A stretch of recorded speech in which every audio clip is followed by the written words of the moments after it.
কোনো রকম তদন্তের রিপোর্ট ছাড়া আমাকে রিমান্ডে ছিলাম। আলোচিত জুলাই যোদ্ধা তাহরিমা জান্নাত সুরভির নামে 50 কোটি টাকা চাঁদাবাজির একটি তথ্য ব্যাপক আকারে ভাইরাল হয়েছে সামাজিক যোগাযোগ মাধ্যমে। কিন্তু রহস্যজনকভাবে এই তথ্যের উৎপত্তি কোথা থেকে জানে না পুলিশ, মিডিয়া, কেউই।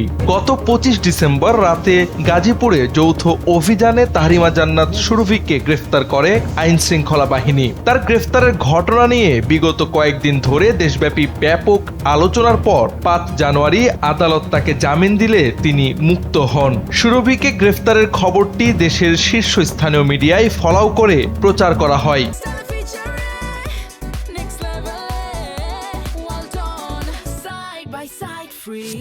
বেশিরভাগ সংবাদ মাধ্যম ওই দিন জানায় সুরভির একটি চাঁদাবাজ চক্র আছে এবং চক্রটি ইতিমধ্যে প্রায় 50 কোটি টাকা ব্ল্যাকমেইলিং ও চাঁদাবাজির মাধ্যমে বিভিন্ন ভুক্তভোগীর কাছ থেকে হাতিয়ে নিয়েছে। এ নিয়ে একটি অনুসন্ধানী প্রতিবেদন প্রকাশ করেছে অনুসন্ধানী ডিজিটাল মিডিয়া দ্য ডিসেন্ট।